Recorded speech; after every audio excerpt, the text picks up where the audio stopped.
Birmingham and Solihull Economic Development Forum commissioned an economic review for 2005-06.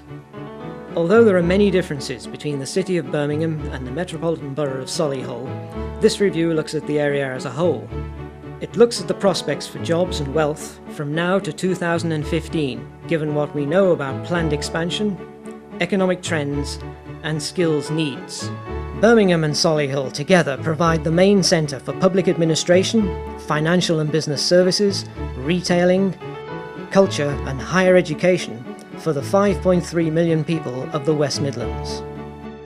The historical reliance on manufacturing industry makes modernisation and diversification essential. The local population suffers relatively high unemployment because of skills gaps. Birmingham and Solihull benefit from being at the centre of national transport links, and they are a regional focus for professional services, although they suffer from a reliance on manufacturers for employment. The area has benefited from major investment in infrastructure and retail development, but it is still reliant for skilled workers on people commuting in from outside. Looking ahead to 2015, the harsh climate for volume manufacturing will continue. More positively, we can be confident that employment opportunities in service businesses will grow. We can expect more people to become self-employed and the increasing importance of innovation in a knowledge economy.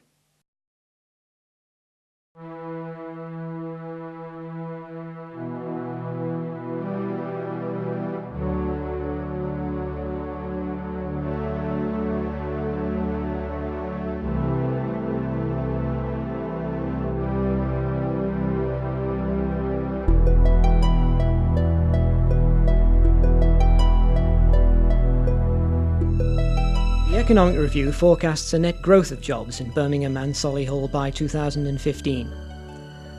The growth will predominantly be in professional and business services. At the same time, over 10,000 manufacturing jobs will disappear. The workforce will rise by 5.5%. Overwhelmingly, the new jobs will be in services, advanced or new technologies, and filled by those with high-level skills. 27% of new employment will be in the service sector, but there will be fewer jobs for skilled and unskilled manual labour, and there will be more jobs for managers and professionals. The trend towards more part-time jobs and more women in the workforce will continue.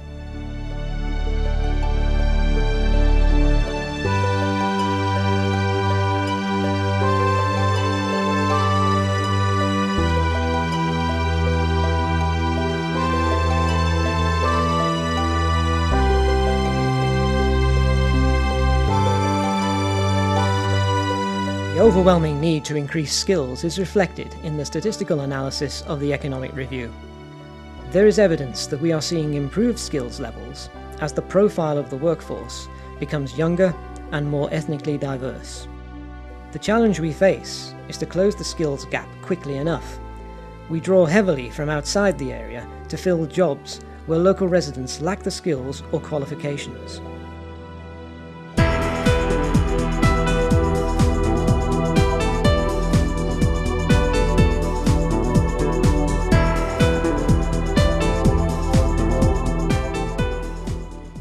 Businesses in general have benefited considerably from the stable economic conditions, the low inflation rate, the predictability of what's going to happen next year compared with this year. And generally, Solihull and Birmingham has prospered over the last 5 years. Turning to manufacturing, our traditional markets, our high volume mass markets, they've either gone or they're going, but they're yesterday's news.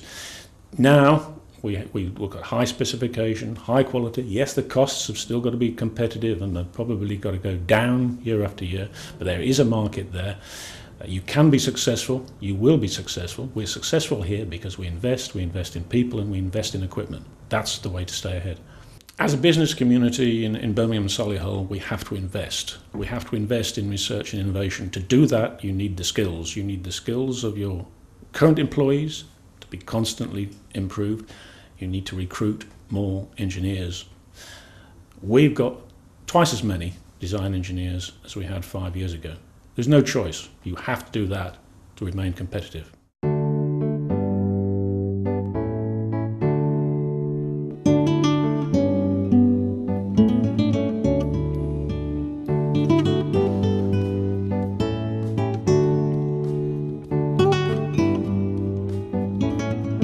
Although our location is a strength, the number of VAT-registered businesses in Birmingham and Solihull per thousand of the population is lower than the national average, and considerably lower than the figure for London.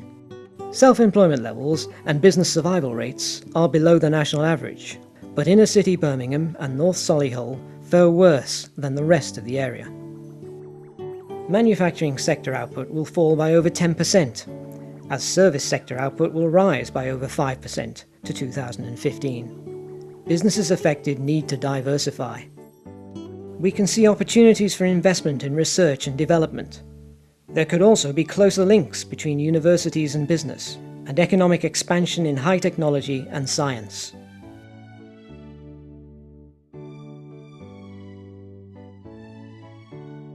The Economic Review considers the conditions for growth in the area, all of which are being addressed and continue to need our attention. They are improving city, town and local centres, improving education and skills, encouraging enterprise through additional business support, stimulating the use of new technology, improving the supply of employment land, and regenerating disadvantaged local communities. Ultimately, the Economic Review is optimistic, because there are many strengths in Birmingham and Solihull, although there are challenges. The three principal areas for improvement that will bring economic development are workforce skills, business investment, and enterprise.